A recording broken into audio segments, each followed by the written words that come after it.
that was definitely golden. Is he trying to talk to me, or are my dreams just making up stories? It feels almost like a lifetime since I first played 2064 Read-Only Memories. I was first drawn to its pixelated aesthetics. The cyberpunk detective adventure struck a chord with me in many ways, and has left a lasting impression on me ever since. Between that initial playthrough and the release of Read-Only Memories Neurodriver, much has changed in both the world and myself. And although it has been a long road, returning to Neo San Fran has certainly been exciting to make some new memories. But while many of these memories were fond ones, I have been left conflicted by my overall experience. Neurodiver is a game that I desperately wanted to shower with praise because of what the original game means to me. I want to be able to talk about how it hit all the expectations and shattered through the ceiling and into the sky, because there's a lot to love with this game. What it does well, it does exceptionally well. But ultimately, I can't deny that my time with Neurodiver has left me feeling a little bittersweet in my reverie. Hey, Gate! Oh, good morning, ES88. Sorry, I'm just finishing up. The whole manga? You finished already? What can I say? You have great taste. I can see why you love Yukino so much. Neurodiver introduces us to Luna Cruz de la Vega, or ES88, which is her official alias. ES88 is an Esper agent working for a research organization known as Minerva. Through her psychic Nutella-esque companion, the titular Neurodiver, she can dive into the minds and memories of others. By honing in on this talent, ES88 hopes to help others recover their lost memories or even help them overcome deeply damaged traumas. For now, though, she's been tasked with tracking down a rogue Esper known only as Golden Butterfly, who is sowing seeds of corruption and mind fog throughout Neo SF. If I can describe the narrative of Neurodiver in one word, it would just be fun. And this leisurely vibe flows through most of the experience. Neurodiver seldom delves on sour moments for long, focusing on more uplifting feelings for most of its runtime. Unfortunately, I think that's a little bit of an issue overall. To me, the narrative never really hits any emotional peaks because it keeps things light and breezy. Any emotional depths feel shallow and aren't given enough time to breathe or develop into something compelling. What doesn't help is the game's brisk pacing. Chapters are far too quick for my liking, and there's little room for additional development for ES88, the expanded cast, or even the world itself. I wanted to learn so much more about ES88's history and the mysteries of the Espers, and I especially wanted to learn more about the android Gate. When I first began playing, I was excited to see the insights I'd uncover, but unfortunately, that never came to pass. As they are, the characters in Neurodiver are still fantastic though, and it's one of the game's overall strengths. ES88 is a fun and vibrant lead with buckets of personality. She delights in shouting elaborate catchphrases during missions and has a delightful, adorable crush on Gate. Her penchant for magical girls and generosity make her an exceptionally easy heroine to love. Gate acts as an ideal foil for this, being more of a complex, straightforward type in comparison. But through several pivotal moments, you can see the side of her that is much more human. The side characters are all very likable as well, and there are even some welcome familiar faces from 2064 within the crowd. I do wish they were more present for more of the story, but seeing characters like Lexi and Tomcat again did make me smile. But even this strength feels undercut by a sense that if the narrative were a little stronger, these elements could have been much more significant.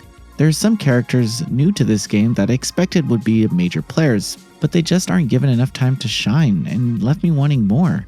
The fact that I'm sitting here, eager for more, is a testament to how fun the story is when it wants to be, and how excellent the characters are. And I wouldn't want Neurodiver to turn into something darker than it is, but I think it could shine even brighter if the shadows of its narrative were given a little more screen time.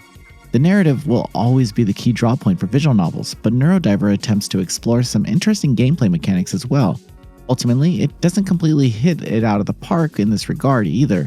While 2064 was a more open-ended adventure game, Neurodiver sticks to the more linear structure. It brings to mind games like Ace Attorney, but you are more or less strictly bound to whatever area you find yourself in until you find a way to progress.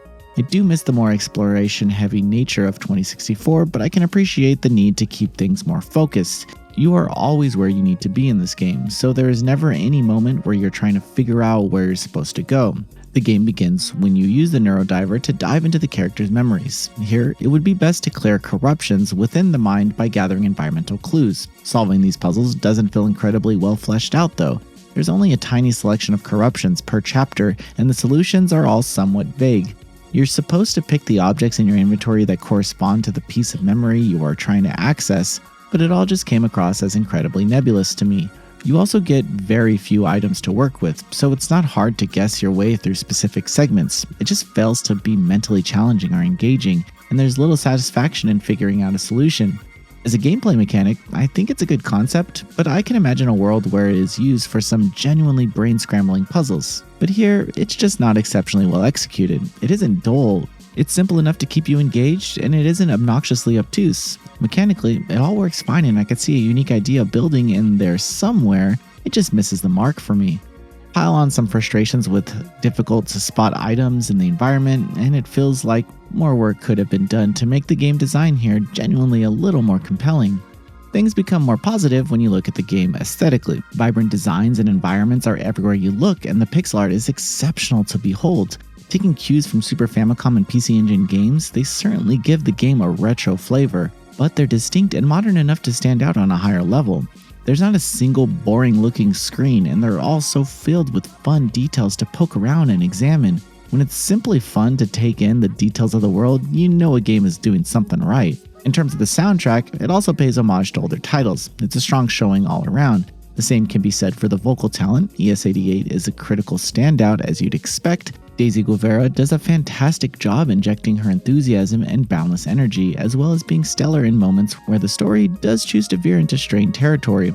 Amber Lee Connors also does a great job as Gate, making her deadpan and flirtatious demeanor even more distinct. As a package, Neurodiver is stellar and makes the whole experience exceptionally memorable in terms of audio and visual presentation alone. It's clear that there's a lot of love and care that has been put into the aesthetics, and given how distinct 2064 was in this regard, it's no surprise that they've triumphed here as well and excelled beyond their past efforts. There's a lot to love in Neurodiver, and I feel as if my time with it has been a net positive overall. It features a fun, upbeat story, and many lovable characters are on every corner. The gameplay concept is strong, and the visuals are, without question, absolutely top-notch. But it's hard to not feel a little disappointed. I think that's partly a problem of my own heightened expectations, but there are still portions of Neurodiver that feel lacking and poorly handled to me even when I put my presumptions aside. I would still say Neurodiver is a worthwhile experience, especially if you loved the original game. Revisiting this world and its characters was a delight that I was hoping it would be, and I'm thankful for the new memories it has given me. However, when I look back on it in another 5 years, I'm more likely to linger on what could have been. Noisy Pixel is giving Read-Only Memories Neurodiver a 7 out of 10. Thanks for watching. This video is brought to you by our supporters on Patreon. Noisy Pixel is run by a group of gamers providing independent gaming coverage through news, reviews, previews, and more. Check out our Patreon to help support our continued growth, and subscribe to keep up with all our future content.